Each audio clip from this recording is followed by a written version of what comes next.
নেতা, তার সভাপতিত্বে আমাদের আজকে সংসদীয় কমিটির মিটিং হয়েছে।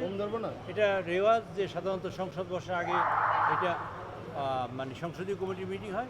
এই ক্ষেত্রে আমরা সংসদীয় কমিটির মিটিং আমরা প্রথম দিনই করেছি। আবার আজকেও যেহেতু দীর্ঘ একটা মেয়াদের মানে গ্যাপের পরে সংসদ শুরু হবে, আমাদের নিজস্ব মধ্যে কিছু আলোচনা ছিল।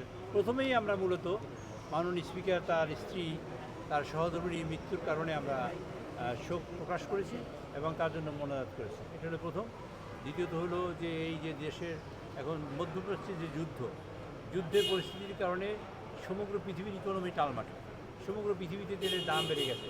অথচ আমরা বাংলাদেশে সে তেলের দাম ঠিক রাখার জন্য আপ্রাণ চেষ্টা করছে সরকার, এবং প্রায় 200 কোটি টাকা প্রতি মাসে ভর্তুকি দিয়ে প্রায় সেই কাজটা করার চেষ্টা করছে সরকার।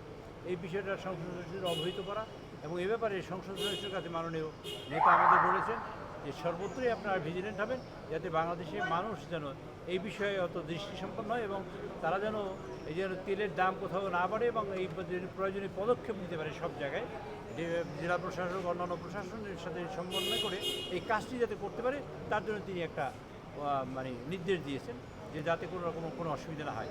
তার সাথে একটু কথা বলেছেন আগামীকালকে ইনশাআল্লাহ যখন সংসদ বসবে তখন আমাদের এই মাননীয় জ্বালানি মন্ত্রী তিনি ব্রিফ করবেন, 300 মিনিট তিনি বক্তব্য রাখবেন এবং সেখানে একটি কঠিন বার্তা তিনিই দেবেন। তবে আমি আপনাদের আগে বলছি এই যে বিষয়টা হলো তেল এখন হোর্ডিং হচ্ছে, যেখানে 30 লিটার তেল আগেনি তো এখন সেখানে ট্যাঙ্কি ভরে 50 লিটার নেওয়ার চেষ্টা করছে।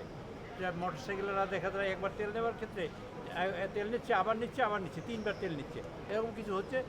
বিভিন্ন আপনারা জানেন পাশের দেশে তেলের দাম কম, আমাদের দাম কম, ওদের দাম বেশি, খুব সঙ্গত কারণে চোরাচালান হচ্ছে। চোরাচালান রোধের জন্য তিনি কঠোর ব্যবস্থা নেওয়ার জন্য হোম মিনিস্টারকে বলেছেন এবং তারপরে কঠোর ব্যবস্থা নেওয়া হবে। একই সময় যে অভিযান চালানো হবে যারা এরকম হোর্ডিং করছে বা যারা তেলের মজুত করে রাখছে বা তেলের আর্টিফিশিয়াল ক্রাইসিস তৈরি করার চেষ্টা করছে তাদের ব্যাপারে। একই সময় আমাদের জানানো হবে যে তেলের সাপ্লাই পর্যাপ্ত পরিমাণ আছে।